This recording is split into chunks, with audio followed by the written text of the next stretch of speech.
Hello student, আমি Momita Majumdar. Welcome to our channel. আশা করি তোমরা সকলে খুব ভালো আছো। স্টুডেন্ট, তোমাদের second semester major political class কিন্তু চলছে, নোটসও কিন্তু প্রোভাইড করা শুরু হয়ে গেছে। তোমরা যারা আমার সঙ্গে যোগাযোগ করবে তারা আমাদের অনলাইন নাম্বারে যোগাযোগ করতে পারো। আমাদের দুটো নাম্বার রয়েছে, একটা হচ্ছে 6295916282 আর একটা 7076398606। আমাদের পুরো কোর্স ফি হচ্ছে 999 এবং আমাদের কোর্সের ডিউরেশন হচ্ছে 6 মান্থের। ঠিক আছে, চলো দেরি না করে শুরু করা যাক।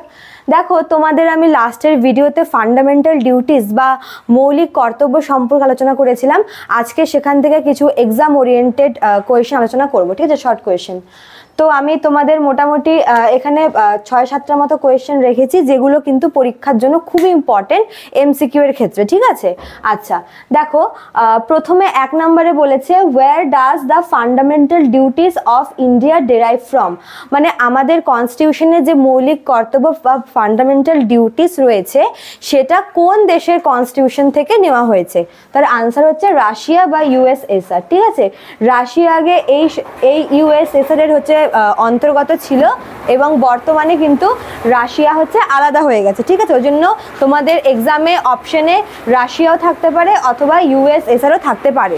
ঠিক আছে, চলো 2 নম্বরে বলেছে how many fundamental duties are included for the first time.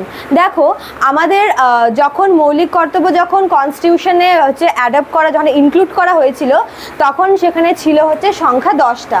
ঠিক আছে, কটা ছিল? 10টা ছিল। আর এই যে মৌলিক কর্তব্য, এটা যখন আমাদের কনস্টিটিউশনটা তৈরি হলো তখন কিন্তু এই ফান্ডামেন্টাল ডিউটিসটা কিন্তু আমাদের কনস্টিটিউশনে ছিল না। ঠিক আছে, এটা কবে অ্যাড করা হয়েছিল? 1976-এ। 1976-এ যে 42তম অ্যামেন্ডমেন্টটা হয়েছে, তোমরা মনে রাখবে এই সালটা অবশ্যই। 1976-এ যে 42তম অ্যামেন্ডমেন্টটা হয়েছিল সেখানে এই 10টা ফান্ডামেন্টাল ডিউটিস কিন্তু আমাদের ইন্ডিয়ান কনস্টিটিউশনে ইনক্লুড করা হয়েছিল। ঠিক আছে, চলো 3 নম্বরে দেখো বলেছে in which year 11th fundamental duty was added. বলেছে কত, মানে কোন বছরে 11তম যে ফান্ডামেন্টাল ডিউটিসটা রয়েছে সেটা হচ্ছে কনস্টিটিউশনে অ্যাড হয়। দেখো, প্রথমে ফার্স্ট টাইম কটা ছিল এখানে লিখে দিয়েছি। ফার্স্ট টাইম ছিল কয়টা? 10টা। ঠিক আছে, কবে অ্যাড করা হয়েছিল? 1976-এর 42তম অ্যামেন্ডমেন্টে। তো পরে হচ্ছে 2002-তে 86তম অ্যামেন্ডমেন্টে, এটা খুব ইম্পর্টেন্ট কিন্তু, হ্যাঁ এগুলো পরীক্ষায় খুব দেয়। 86তম অ্যামেন্ডমেন্টে 2002 সালে 11 নম্বর যে ফান্ডামেন্টাল ডিউটিটা রয়েছে সেটা কিন্তু ফান্ডামেন্টাল ডিউটিসের লিস্টে নাম লেখায়। ঠিক আছে, মানে প্রথমে 10টা ছিল, 1976-এ যখন ফার্স্ট আসলো তখন 10টা ছিল এবং 2002-এ 86তম অ্যামেন্ডমেন্টটা যখন হয়েছিল তখন ওই একটা আরও এক্সট্রা অ্যাড করে 10 নম্বর, মানে 10টা থেকে টোটাল কটা গিয়ে দাঁড়ায়? 11টা। ঠিক আছে, আচ্ছা দেখো, এটাও ইম্পর্টেন্ট যে এই যে 11 নম্বর যে ফান্ডামেন্টাল ডিউটিটা অ্যাড হলো, ঠিক আছে 2002-এ, সেটা কিসের ওপরে ছিল? মানে এটাতে তো কি বলা হয়েছিল? তো এখানে বলা হয়েছিল যে 6 থেকে 14 বছর বয়স, ঠিক আছে 6 থেকে 14 বছর বয়স পর্যন্ত প্রত্যেকটা শিশুকে হচ্ছে অবৈতনিক শিক্ষা দেওয়ার ব্যবস্থা। মানে এখানে দেখো, আমাদের দেশে কি চাইল্ড লেবার খুব বেশি বেড়ে গেছে। তো এখানে এই কনস্টিটিউশনের এখানে বলা হয়েছিল যে বাবা মা বা অভিভাবকদেরকে তার সন্তানকে অ্যাটলিস্ট 6 থেকে 14 বছর পর্যন্ত কি স্কুলে পাঠদান করাতে হবে। ঠিক আছে, তো এইটা অ্যাড হয়েছিল 2002-এ 86তম অ্যামেন্ডমেন্টে। এটা হচ্ছে আমাদের 11 নম্বর ফান্ডামেন্টাল ডিউটিস। ঠিক আছে, আচ্ছা 4 নম্বরে আছে which committee advocated the fundamental duties in India. এই যে দেখো, আমাদের যে গণপরিষদটা সেটা যেরকম ক্যাবিনেট মিশন বা মন্ত্রী মিশনের সুপারিশে হয়েছিল, ঠিক তেমনই এই ফান্ডামেন্টাল ডিউটিসের ব্যাপারটাকে কনস্টিটিউশনে রাখা দরকার।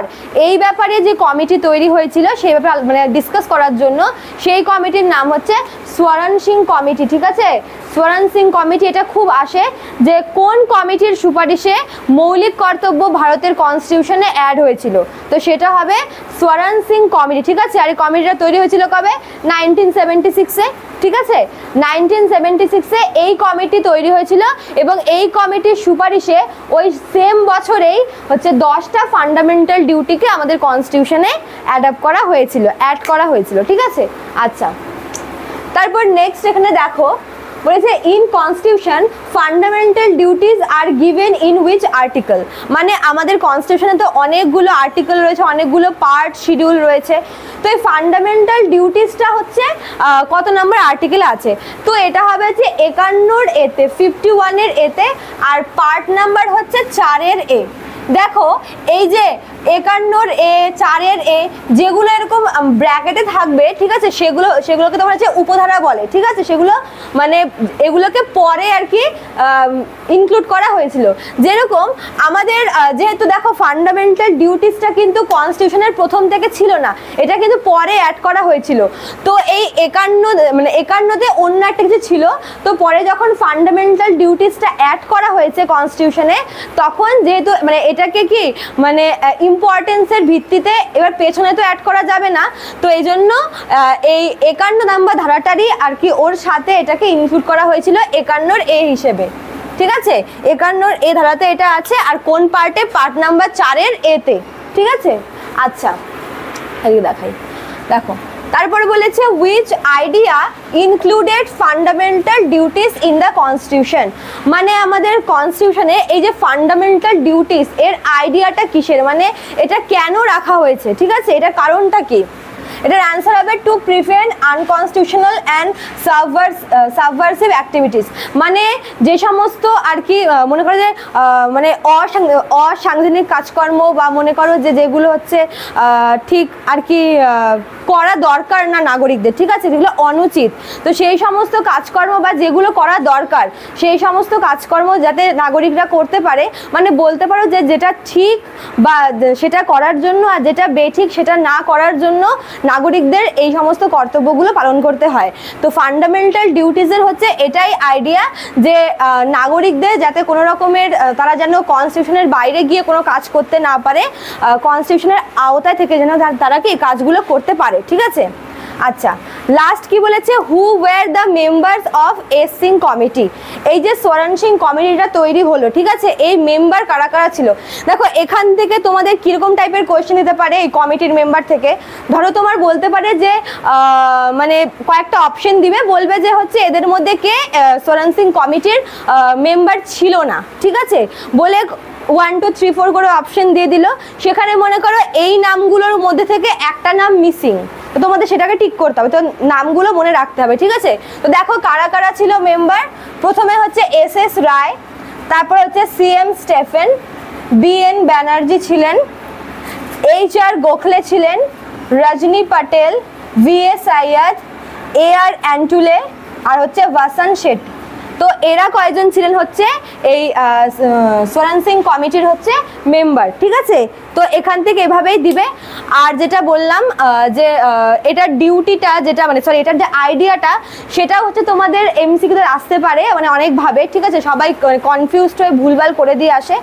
আর তোমাদের যে ডিউটিসগুলো আছে সেখান থেকে আমি এখানে কোয়েশ্চেন এই জন্য লিখলাম না যে তোমাদের প্রতিটা ডিউটিসে খুব ভালো করে পড়তে হবে, ওখান থেকে এভাবে দেয় যে নিচের মানে কোনটি আর কি আমাদের মৌলিক কর্তব্যের মধ্যে পড়ে না, তো সেক্ষেত্রে ওই ABCD করে অপশন থাকবে এবং সেখান থেকে একটা হচ্ছে মিসম্যাচ হবে, যেটা আর কি লিস্টে নেই। ওই 11টা যে আর কি আমাদের ডিউটিস রয়েছে ফান্ডামেন্টাল ডিউটিস, সেখান থেকে একটা হয়তো তোমার বাইরের থেকে দেয়, তো সেটাকে ঠিক করতে হবে।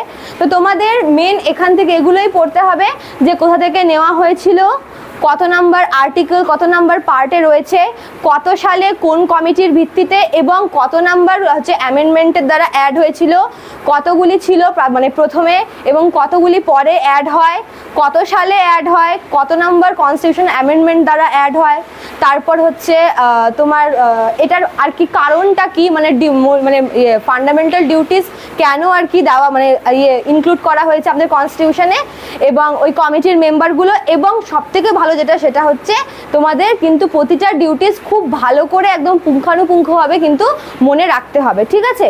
তো এখান থেকে তোমাদের এই কয়টাই কোয়েশ্চেন ছিল, এখান থেকে আর এর বাইরে আর কিছু হয় না। তো আশা করি তোমাদের অনেক হেল্প হবে এখান থেকে, তোমরা এটা স্ক্রিনশট নিয়েও রাখতে পারো অথবা তোমরা নোট ডাউনও করে রাখতে পারো। ভিডিওটা পুরোপুরি দেখবে, অবশ্যই ভালো লাগবে আশা করি। আর ভালো লাগলে লাইক কমেন্ট শেয়ার করবে এবং সাবস্ক্রাইব অবশ্যই করে দেবে। তো দেখা হচ্ছে নেক্সট ক্লাসে, থ্যাংক ইউ।